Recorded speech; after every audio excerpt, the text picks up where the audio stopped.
mangatsy ny atao mivavaka mpanota mibebaka sika rehetra matifopana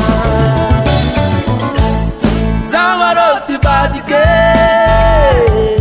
zaho arô tsy vadika zaho arô tsy vadika tsy vadika minao Jesosy zaho arô tsy vadike zaho arô tsy vadika zaho arô tsy vadika minao Jesosy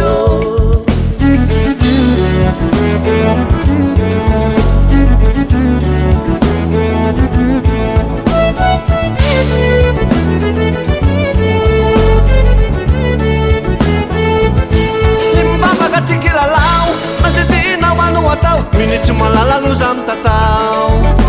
mitatao haiko tsara ry avana-tsaina fany apafo tsy maintsy tsinjaina de dinika fa manantsaina olombelona no sy raha tsy jerena am'zany ny ara-panafa masinana tsazo amin'ny sentiment fa tonga vatsaina no tena tiny Jesosy tsy anara rehefa mipidiny da tonga de tsy maintsy apitapiny iny akanjoniny zaho arô tsy vadike zaho arô tsy vadika zaho arô tsy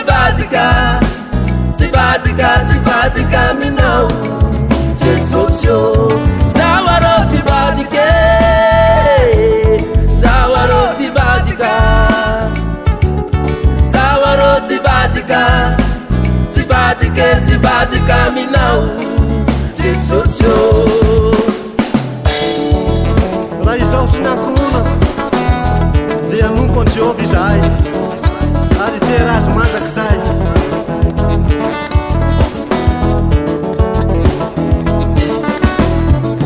Sara Jesosy sare Sara Jesosy sara